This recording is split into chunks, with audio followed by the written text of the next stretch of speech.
Fala pessoal, tudo bem? Sejam bem-vindos a mais um episódio do NutriCast. Aqui quem tá falando é o Vinícius e a convidada de hoje é uma convidada super especial, que é a nutricionista Vera Lúcia. Vera, seja muito bem-vinda ao NutriCast.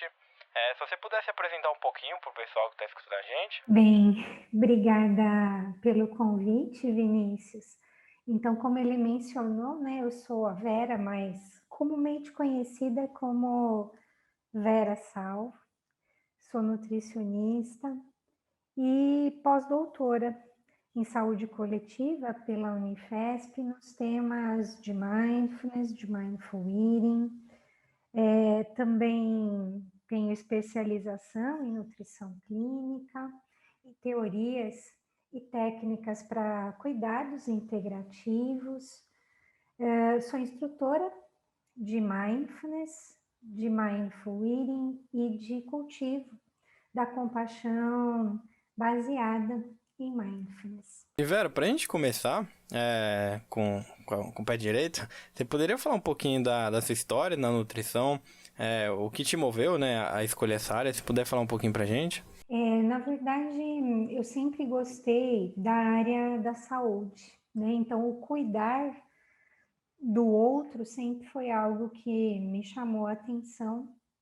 E a nutrição, ela na verdade encanta, né, a todas as pessoas, porque todos nós comemos. Então, desde a minha adolescência, eu tinha muito interesse em saber, né, o que era importante comer, o que cada nutriente, cada alimento continha de nutriente. E assim eu ingressei no curso de nutrição, mas ainda na universidade eu tinha definido que minha área seria a área clínica, né, de atuação. Aí eu logo no mesmo ano que eu me formei, eu comecei a trabalhar em hospital.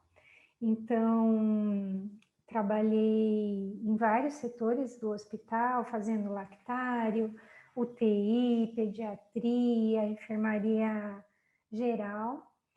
E aí chegou um momento em que eu acabei me cansando um pouco da rotina hospitalar, a questão emocional também acabou me pegando um pouco, porque eu tinha perdido meu pai, ele ficou muito tempo internado e o ambiente hospitalar começou, na verdade, a me fazer mal.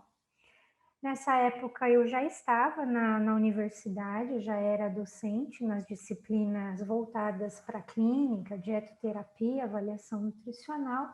Então eu decidi sair do hospital e aí eu fui fazer o mestrado. Meu mestrado foi com a obesidade. Então, a gente trabalhou com a construção e a validação de um questionário de frequência de consumo de alimentos para pessoas obesas. Depois disso, eu quis dar um tempo, né, para fazer o doutorado. E aí, quando eu fui fazer o doutorado, eu também continuei trabalhando com doença crônica, então também com obesidade, mas além disso com diabetes, dislipidemia, hipertensão, comparando, na verdade, essas prevalências em duas populações, né, que teoricamente eram distintas, mas semelhantes, né, no seu histórico e na própria ocorrência da doença, que era uma corte de nipo-brasileiros da cidade de Bauru e uma população indígena do Xingu, o Suiá. Então, ambos, né, por uma questão de aculturação, mudança, né, de hábitos alimentares, de estilo de vida, eles estavam apresentando, né, vem apresentando prevalências, né, de doenças crônicas que até superam, por exemplo, as médias nacionais. Aí eu achei que eu não ia, né, estudar mais, e aí foi que me veio, né, então aí eu ainda fazia supervisão hospitalar, continuei dando aula, e aí me veio o insight de que eu não deveria mais trabalhar com doença, que eu deveria trabalhar com saúde, com promoção de saúde, que talvez a gente pudesse contribuir antes das pessoas adoecerem. A gente não precisaria esperar, né, o outro lado estar lá no hospital.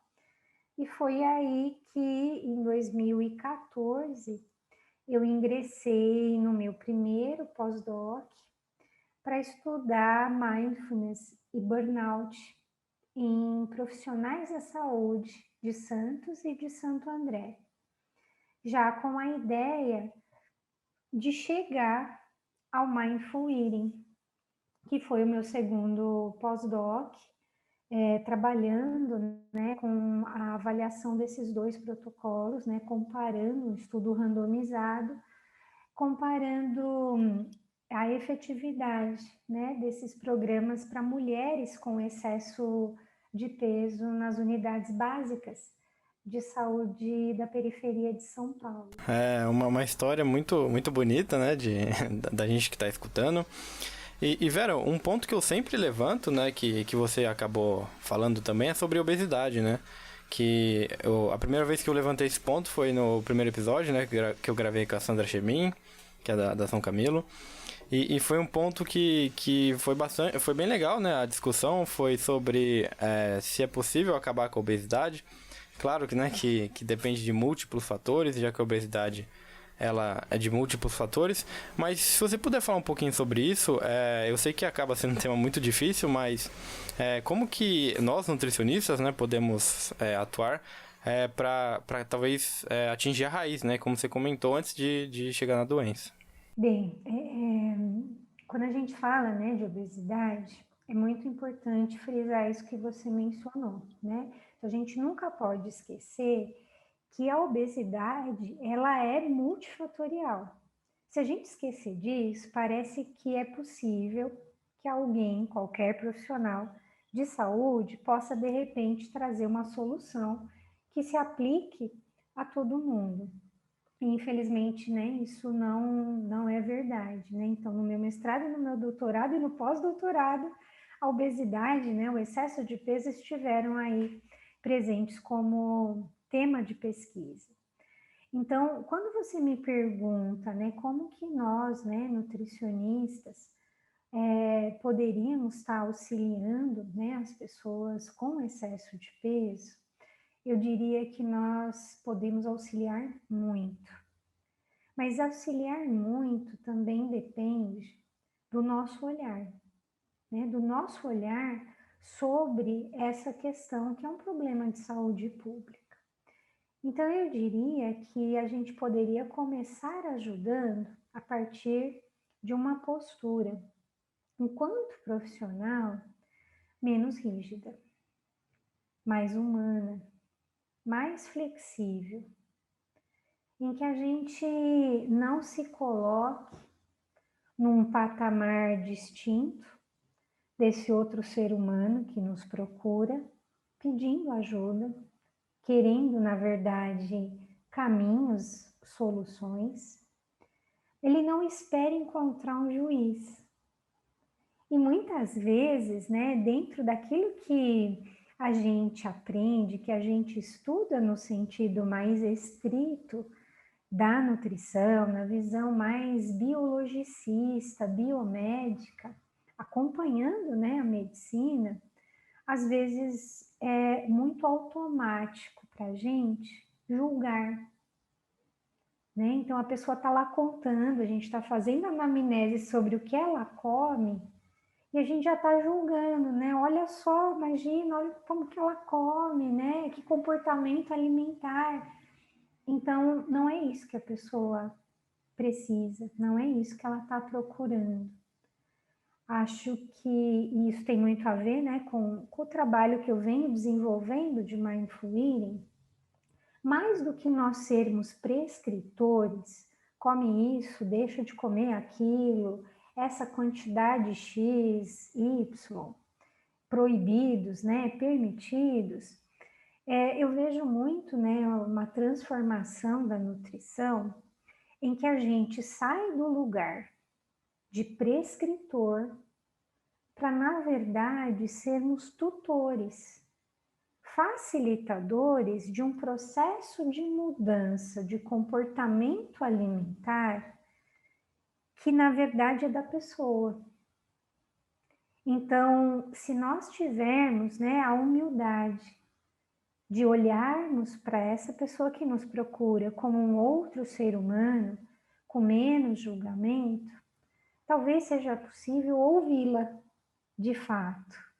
A história particular dela, que nos dará, com certeza, pistas muito importantes sobre talvez como as coisas começaram.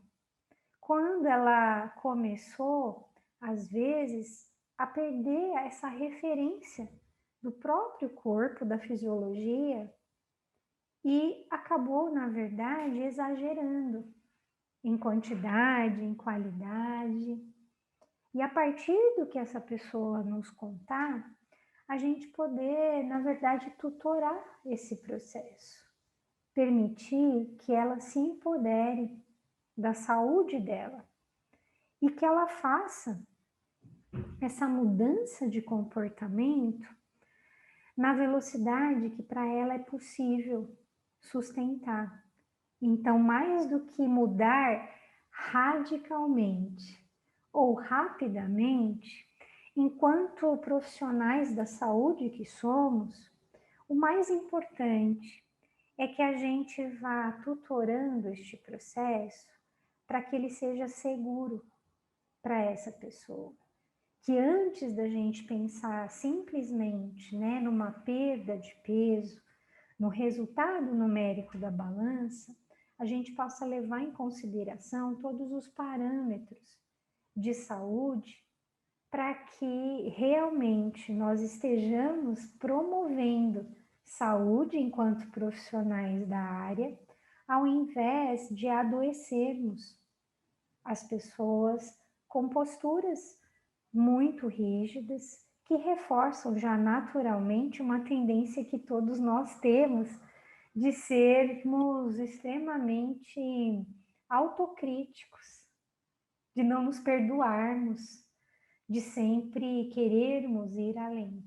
Sim, com certeza. E igual você falou, né? Lembrar que estamos, né, lidando com o ser humano, né, e não com máquinas, né?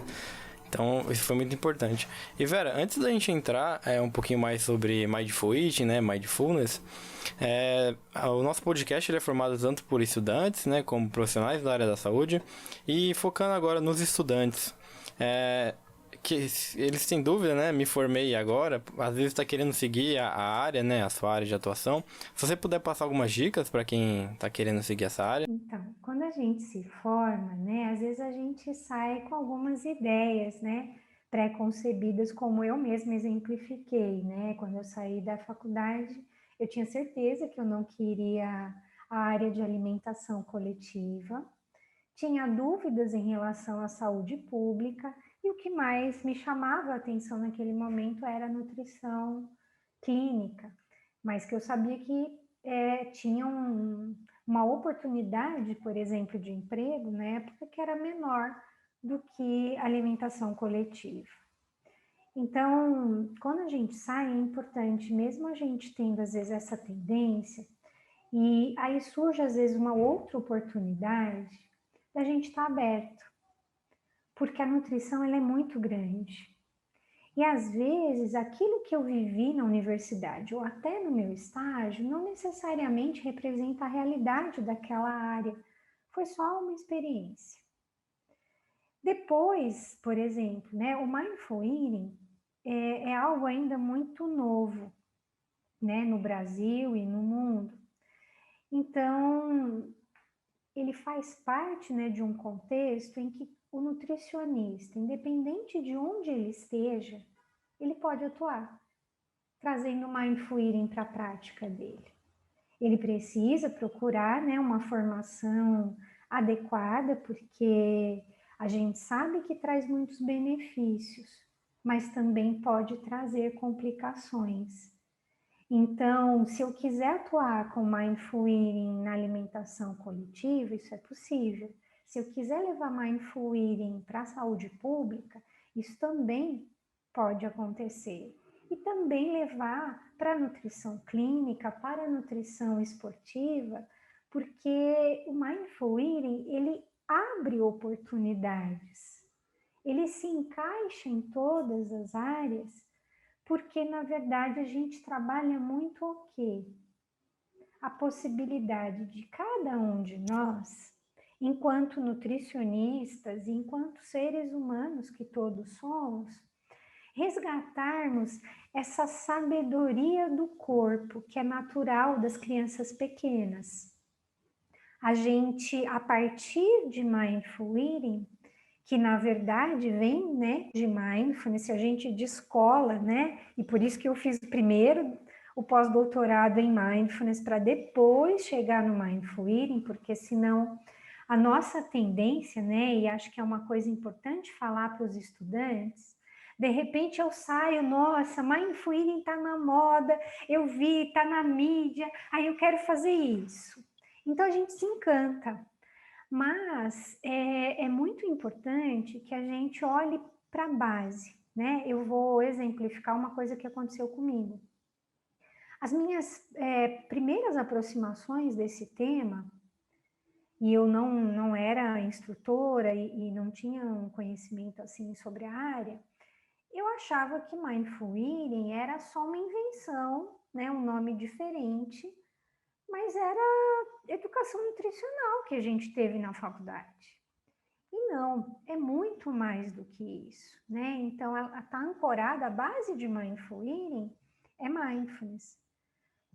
Sem isso, eu vou olhar para Mindful Eating com um sentido extremamente utilitarista, extremamente reducionista, e eu vou deixar de aproveitar todos os benefícios que Mindful Eating pode trazer na minha vida enquanto profissional e na vida daqueles que vão me procurar, com uma abordagem que seja não dieta, né? Porque isso é importante a gente dizer. Mindful Eating é uma abordagem não dieta, a gente não trabalha com prescrição de cardápios, com listinha de permitido, proibido, a gente vai acompanhando toda uma composição clínica, uma anamnese, um histórico, para, na verdade, trazer opções que a pessoa vai avaliar, de que maneira que ela vai conseguir incorporar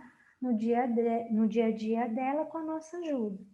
Perfeito. E, Vera, eu acho que seria legal falar um pouquinho também pro pessoal que tá escutando a gente, né, da pós-graduação na São Camilo, né, de Mindful Eating. Se você puder falar um pouquinho. Sim, essa é a primeira, né, pós-graduação neste tema, né, porque o que a gente tem são as formações, né, formações em Mindful Eating, formações em Mindfulness.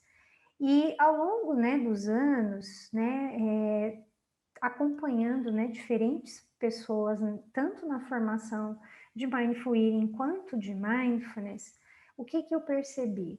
Que a grande maioria não vai querer atuar formando grupos, vai atuar basicamente com mais uma pessoa, né, em consultório.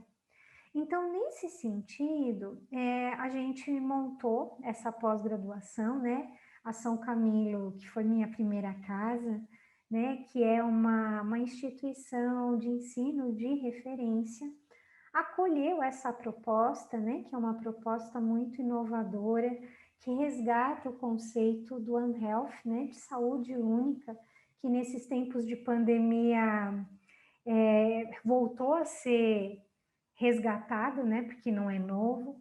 E aí nessa pós-graduação, considerando que a nutrição ela é um tema transversal, né, de saúde e de educação, ela está aberta para os profissionais da saúde que tenham interesse em trabalhar com alimentação nesse sentido mais amplo. Então, não entra na atividade que é privativa do nutricionista, da mesma forma que a gente tem outros profissionais de saúde atuando também com nutrição na saúde pública, sem invadir, né, na verdade, a área que é específica.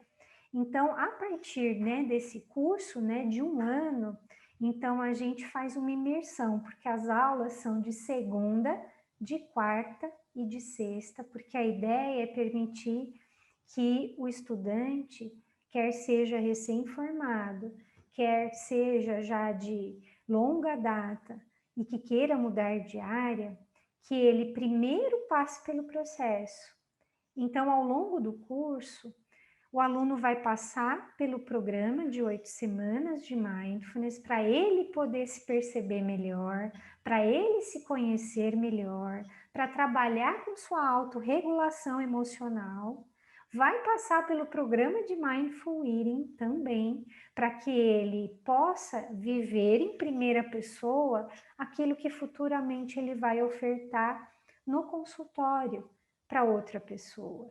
E aí a gente tem uma carga horária bem recheada de neurociência, de comunicação não violenta. A gente tem todo um suporte de visão sistêmica da nutrição para a gente olhar o indivíduo como um todo e não como partes. A gente tem também a possibilidade de olhar em termos macro para a propaganda, para a sustentabilidade, o que a nutrição tem a ver com a espiritualidade, o quanto isso pode interferir no nosso consumo e na nossa qualidade de vida. Eu tava olhando, né, e eu achei muito interessante, né, todo o conteúdo que é passado. Então, se alguém tiver interessado, né, em fazer, recomendamos, né, profundamente que é muito bom. E Vera, acho que seria legal a gente falar um pouquinho, né, sobre Mindful Eating e Mindfulness, né, sobre os termos, né, diferenciar um pouquinho eles, que eu acho que seria bacana pro pessoal que às vezes acabe não conhecendo também, né. Sim, se alguém não conhece, não se preocupe, porque isso é mais comum do que a gente imagina, né? Então, mindfulness, traduzido, né, ao português, ao pé da letra, seria atenção plena. Mas para ter um sentido realmente mais amplo, atualmente a gente vem chamando de consciência plena. Mindfulness não é algo tão novo, né? Então surgiu, né, o primeiro protocolo estruturado surgiu lá nos Estados Unidos, em 1979, com John Kabat-Zinn, um biólogo, professor da Universidade de Massachusetts, que trabalhou com pessoas com dor crônica. Então, o primeiro protocolo dele é o mais famoso, né, e do qual vários outros se derivaram, que é o MBSR, o Mindfulness Based Stress Reduction. Então, como é que a gente vai reduzir o estresse baseado em mindfulness? A partir daí, né, então, o grande mérito, né, um dos grandes méritos do John Kabat-Zinn foi que ele conseguiu colocar em 8 semanas o conteúdo de uma maneira didática para trazer para o Ocidente. Começou com pessoas com dor crônica, mas hoje em dia esse protocolo é aplicado em diferentes situações, inclusive na alimentação, a gente tem vários artigos.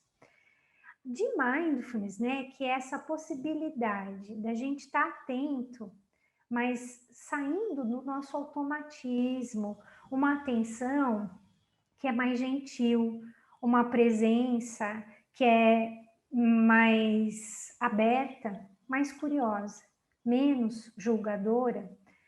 A gente tem o nascimento aí do Mindful Eating. Então, na verdade, o Mindful Eating é o levar o mindfulness, né? Levar a atenção plena, a consciência plena para a alimentação. Falando assim, parece uma coisa muito esquisita, né? Falei assim, mas não sei do que ela está falando, como assim, prestar atenção? É difícil mesmo, né? Só falando a gente compreender. É como se eu quisesse dizer para uma mulher o que é ser mãe. Eu posso aproximar, mas saber o que é mãe só quando ela for mãe. Eu posso, por exemplo, descrever para você uma fruta exótica, super saborosa que eu comi na Tailândia. mas você não vai saber ainda o que é comer essa fruta se você não provar dessa fruta. A mesma coisa acontece com mindfulness e com mindful eating. Então, a gente tem uma teoria, a gente tem vários estudos na neurociência, inclusive com neuroimagem, mostrando a modificação de diferentes áreas do cérebro, né, por conta da neuroplasticidade. O que acontece, né, de dentro para fora, né, o nosso cérebro, então as estruturas cerebrais, o hipotálamo, o córtex pré-frontal, a amígdala, o que acontece depois que a pessoa participa de um programa de 8 semanas, como é que o cérebro dela fica. E a gente tem muitos tipos de questionários, de escalas, que vão avaliar também outras características. Passei pelo programa de mindfulness, ou de mindful eating, ou de compaixão, eu posso procurar mensurar como é que estava a minha ansiedade antes e depois, o meu estresse antes e depois. Como é que, na verdade, a minha própria atenção voltada para o alimento, ela estava. Ou o meu comportamento alimentar, como ele era antes de eu estar participando de um programa desses, ou como é que, na verdade, como alguns questionários dividem, o meu comer emocional, ele melhorou? Porque todos nós podemos ter, e especialmente nessa época da pandemia, isso vem sendo muito estudado. O comer externo, que é motivado por questões ambientais, a luminosidade, se eu estou com outra pessoa, se o ambiente é barulhento, quanto isso influencia o meu comer. Eu posso perceber também meus gatilhos. O que é que me faz comer? Será que quando eu estou entediada eu como? Quando eu estou tenso, quando eu estou triste, quando eu estou feliz? O alimento, ele ocupa muitos lugares na nossa vida, mas às vezes a gente não tem consciência de quantos lugares ele ocupa. Porque comer na nossa sociedade, no nosso mundo tão ansiogênico, é só mais uma das coisas que a gente tem na listinha para fazer. Então é hora de comer, é hora de parar de comer porque eu tenho um compromisso a seguir. Então a gente se desconectou, né, de algo que está dentro de cada um de nós, que é poder perceber, né, o corpo ele é capaz de te dizer, de se autorregular quando a gente permite que ele fale, quando a gente às vezes deixa de ouvir, né, tanto de fora, quando a gente acaba se influenciando às vezes por opiniões, né, do vizinho, da tia, de uma pessoa conhecida, para se permitir confiar nessa sabedoria que o corpo tem. E Vera, você poderia passar algumas dicas, né, de Mindful Eating? Eu cheguei a ver um post muito interessante, né, no seu perfil, que é sobre 6 dicas de Mindful Eating, né? Então, se você puder passar algumas dicas para quem está escutando a gente. Então são coisas assim, né, muito simples e nem sempre fáceis da gente fazer, né? Então, para os estudantes, né, especialmente as gerações mais recentes, os eletrônicos, né, então celular fazem parte do corpo, né? Então é importante a gente se apartar deles. E quando eu digo apartar, não é assim, o prato está aqui e o meu celular está aqui do lado. Não, é você deixar longe da sua visão. Alguns trabalhos mostram o quanto ele pode roubar sua atenção desligado, só de estar perto de você. O quanto ele pode despertar de ansiedade. Então, assim, tira esses distratores, porque você não precisa mais do que 15 minutos para estar presente na refeição e se dedicar. Eu brinco às vezes que a gente pode olhar para o alimento como se ele fosse um grande amigo. Um amigo assim, muito especial, amigo do peito. e você vai sentar com ele para a hora da refeição. Será que esse grande amigo que você tem, se fosse o seu grande amigo, você iria sentar e nem ia olhar para ele, não ia querer prestar atenção nele? Não. Quando a gente senta com um amigo, a gente quer estar atento, a gente quer aproveitar o máximo possível aquele momento que a gente está junto. Com alimento é a mesma coisa. O problema é que às vezes a gente está na correria do dia a dia e aí a gente já senta, né? E vai se servindo ainda sob o efeito de toda aquela bagunça que a gente viveu. E quando a gente não dá uma paradinha de alguns segundos, só para a gente fazer uma checagem, né? Peraí, eu estava fazendo aquilo, agora acabou. Respiro um pouquinho fundo, né? Me arrumo na cadeira. Agora eu vou almoçar. Tem coisas para fazer? Tem, mas eu tenho 15 minutos para mim. Então eu posso parar antes para perceber o que está se passando comigo. Porque se eu não faço esse exercício de deixar decantar um pouquinho, como se eu tivesse colocado um monte de areia dentro de uma garrafa de água, e aí eu chacoalhasse essa garrafa, ela fica turva. Então, quando a gente está, às vezes, né, naquele dia muito tumultuado, às vezes eu sento para comer e é como se eu tivesse com essa garrafa turva. Tá tudo misturado. Eu estou pensando um monte de coisa, eu estou com um monte de sentimentos aflorados e não percebendo isso, eu vou me servir levando tudo isso junto comigo. Agora, se eu parar um pouquinho, falar, nossa, mas Vinícius, hoje o dia foi complicado mesmo, né? Deixa eu respirar, deixa eu comer, vou dar um tempinho depois, quem sabe, né? A gente deixando decantar, eu volto com uma ideia brilhante para resolver aquilo que eu fiquei a manhã inteira e eu não consegui resolver. E aí outra coisa muito simples, né? Abrir os sentidos. Nós temos 5 sentidos e todos eles são muito importantes para nos trazer a possibilidade de ter uma saciedade, uma regulação de saciedade adequada. Então, sentir aroma. Quem teve Covid e perdeu o olfato, com certeza está valorizando muito isso.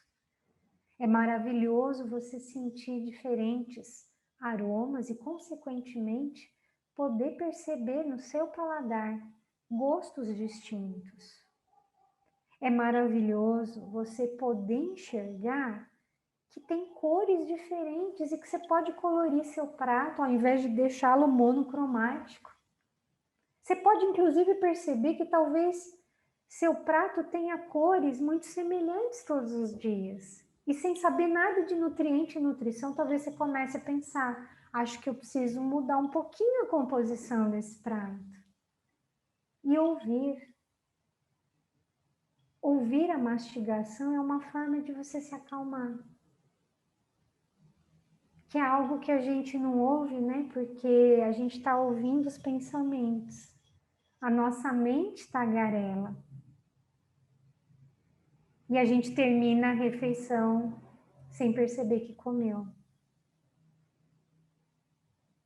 E aí se pergunta o que comeu, eu já nem sei mais o que eu comi. Porque eu não estava lá. Como é que eu vou lembrar se eu não estava presente? Eu queria falar um pouquinho agora, né, sobre transtornos alimentares, né, como a compulsão alimentar, enfim. Como que o Mindful Eating, né, e o Mindfulness poderia contribuir, né, para essas questões? Claro que envolve múltiplos fatores, né, questões psicológicas, enfim, como doenças crônicas também, né, envolvem múltiplos fatores.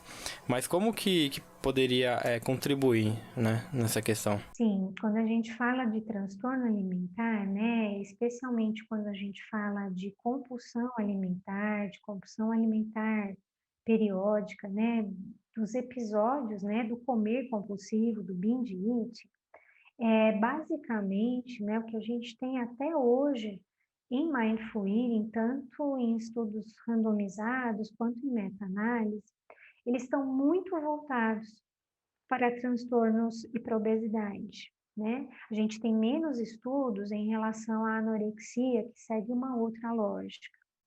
Eu diria, né, na verdade, que, sem sombra de dúvida, a grande contribuição de Mindful Eating, neste momento, para a ciência da nutrição, é mudança de comportamento, que inclui tanto quem está em excesso de peso quanto o transtorno, né? Então, é a minha relação com a comida e a mudança de relação também com o corpo.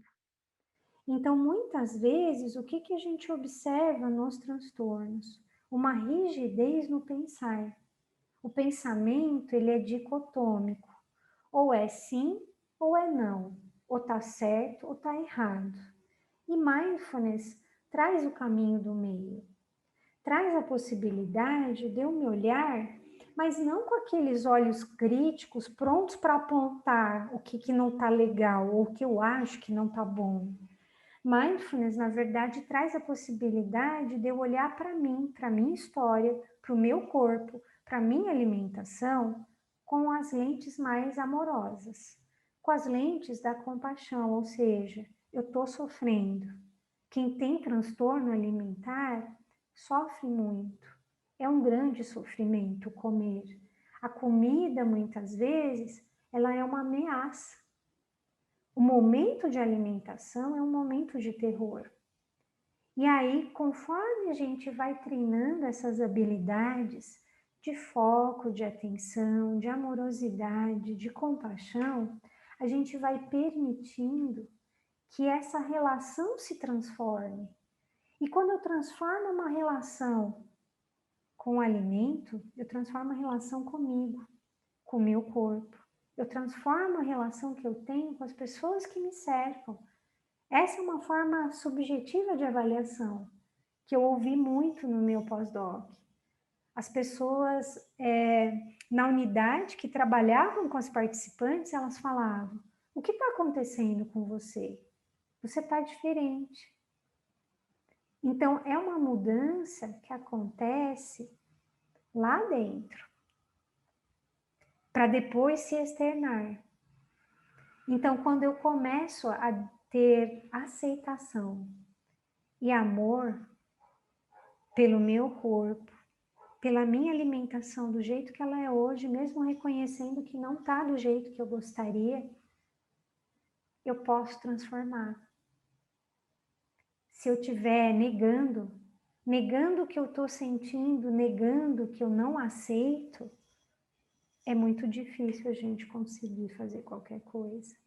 Então, Mindful Eating permite, né, que a gente derrube essas barreiras aos pouquinhos, cada um tem seu tempo, para trazer essa aproximação, a forma de ter uma relação mais harmoniosa, mais saudável, mais gentil, com o corpo, com o espelho e com o prato. Vera, eu separei mais alguns últimos pontos, né, pra gente finalizar, que eu não pude deixar de tocar, né, nesse assunto, que seria sobre a sua trajetória, né, primeira nutricionista brasileira certificada em Mindful Eating.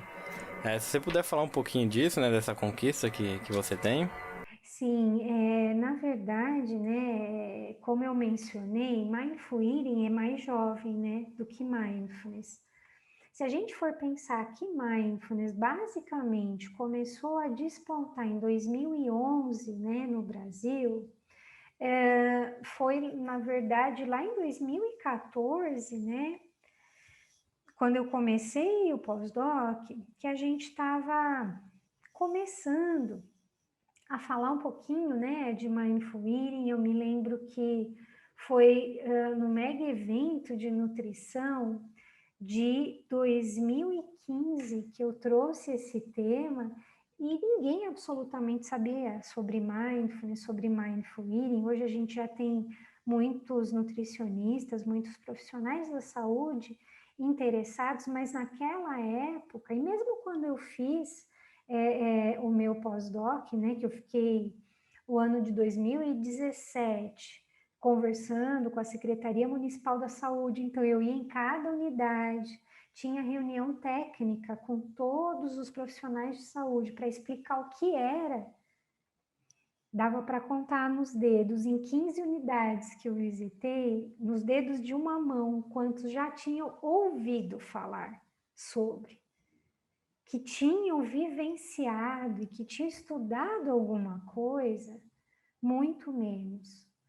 Então, ser pioneiro, né, assim, tem alguns ônus, né, e bônus. Então, faz parte, né, um pouco da minha história profissional, esse pioneirismo, né? Então, quando eu fiz mestrado, ninguém trabalhava com questionário de frequência também. Então, estava todo mundo da Unifesp, da USP, estudando esse tema. Quando eu fiz doutorado, ninguém comparou também duas populações, e esse projeto de pós-doc é o primeiro no mundo que compara um protocolo de Mindful Eating com de Mindfulness, porque o que a gente tem até o momento é comparação com lista de espera ou com psicoeducação. Eu fico comentando, né, que é muito bom, né, a contribuição que você tem para a área da nutrição de uma forma geral. E Vera, pra gente finalizar, um assunto que eu sempre trago aqui, né, em todos os episódios, é sobre a leitura. Então, a importância da leitura. E a pergunta é mais sobre a leitura na sua vida, né? Se você puder falar um pouquinho como que contribuiu, como que contribui até hoje, né? Tanto em conhecimento, enfim. Bom, eu mencionei, né, que a gente aprende mindfulness muito pela experiência, mas para sermos, né, bons instrutores, a gente não pode dissociar uma coisa da outra. Então, eu tenho que viver, né? Então, é uma prática constante, diária, e estudar, né? Porque é educação continuada. Nesse sentido, atualmente, nós temos mais de 100 artigos que são publicados mensalmente sobre mindfulness. Quando a gente fala de mindful eating, a gente tem menos de 200 artigos especificamente de mindful eating até o momento.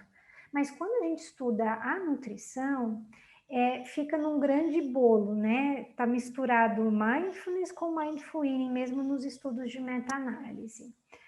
Os livros, né, assim, em português, para profissionais a gente não tem, né, nenhuma obra, mas se vocês entrarem, por exemplo, na Amazon, se vocês olharem, por exemplo, no Centro Americano de Mindful Eating, que foi fundado há 12, 13 anos atrás, vocês vão encontrar, né, bastante coisa.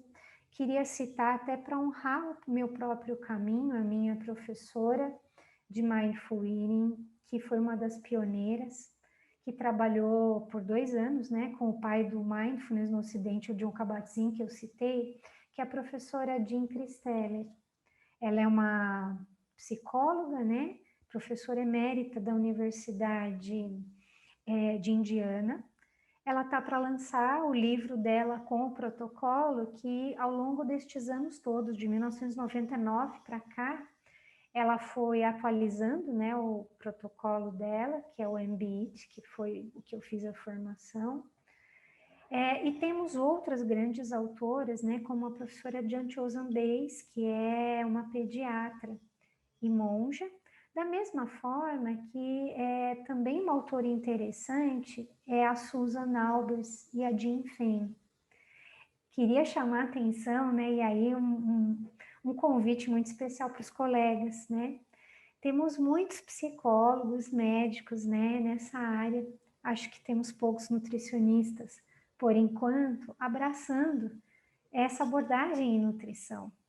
Então, o convite de conhecer, né, melhor sobre esse assunto, que com certeza será muito nutritivo, muito saboroso e fará muita diferença. Vera, eu gostaria de agradecer muito a sua presença aqui no NutriCast. Com certeza foi muito enriquecedor para quem está escutando a gente e para mim também foi bastante. Eu aprendi bastante com você. Agradecer também, né, pela disponibilidade de tempo. E se você puder deixar uma mensagem final para quem está escutando a gente. Eu também agradeço muito, né, essa oportunidade que o Vinícius trouxe, né, a partir do NutriCast. Não sei se vocês perceberam, mas eu sou uma entusiasta, né, do tema, então, para mim faz todo sentido, é algo que me nutre muito, então, que cada um de nós, né, nutricionistas, possa semear também as sementes da consciência alimentar em cada uma das pessoas, independente de idade, independente de gênero, independente de crença, que a gente possa plantar com carinho essas sementes no coração das pessoas, porque na mente elas podem ir embora muito rápido, mas quando elas florescem no coração, elas ficam para sempre. Vera, novamente, muito obrigado pela participação. E se o pessoal quiser conhecer, né, um pouquinho mais do seu trabalho, onde que você indica, né, eles procurarem? Então, no meu perfil, né, do Instagram, que é Vera_Sal_Mindful Eating, tem bastante coisa. E o site, né, que é onde eu atuo, é o site do Centro de Promoção de Mindfulness, que é o www.cpmmindfulness.com.br. Novamente, muito obrigado, Vera. Obrigado a todo mundo que escutou a gente. Pessoal, lembrando que o episódio ele vai estar disponível no Spotify, no Google Podcasts e também no YouTube. Então, muito obrigado e até o próximo episódio. Tchau, tchau.